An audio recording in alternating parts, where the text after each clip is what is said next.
നടുക്കടലിൽ മത്സ്യത്തൊഴിലാളികൾക്ക് നേരെ ആക്രമണമുണ്ടായി. തമിഴ്നാട്ടിൽ നിന്ന് പോയ മത്സ്യത്തൊഴിലാളികളെ ശ്രീലങ്കൻ കടൽ കൊള്ളക്കാരാണ് ആക്രമിച്ചത്.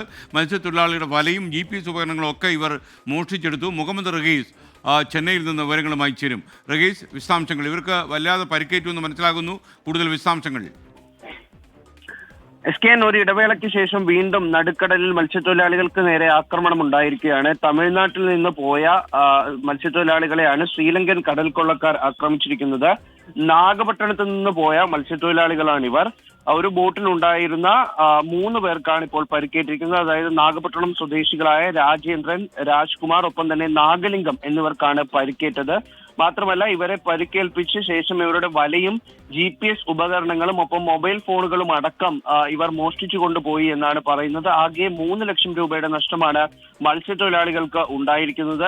നേരത്തെയും ഇത്തരത്തിൽ ഈ കടൽ കൊള്ളക്കാർ മത്സ്യത്തൊഴിലാളികളെ ആക്രമിക്കുന്ന ഒരു രീതി ഉണ്ടായിരുന്നു. പക്ഷേ ഈ അടുത്തായി അതിനൊരു കുറവ് വന്നിട്ടുണ്ടായിരുന്നു.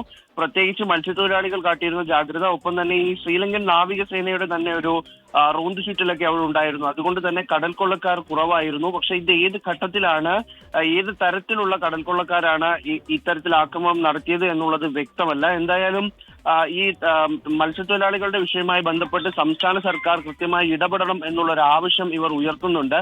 ഈ നാവികസേന ഇവരെ പിടിച്ചുകൊണ്ടു പോകുന്നു. ഇപ്പോൾ ഇതാ കടൽ കൊള്ളക്കാർ ആക്രമിക്കുന്നു. അങ്ങനെ നിലവിൽ നിരവധി പ്രശ്നങ്ങൾ മത്സ്യത്തൊഴിലാളികൾ അനുഭവിക്കുന്നുണ്ട്. അതിന്റെ കൂട്ടത്തിലാണൊന്ന്. എന്തായാലും ഗുരുതരമായി ഇവർക്ക് പരിക്കേറ്റിട്ടുണ്ട്. തിരികെ നാട്ടിലെത്തിച്ച് ഇവരെ ആശുപത്രിയിൽ ഇപ്പോൾ ചികിത്സ തേടിയിരിക്കുകയാണ് SKN.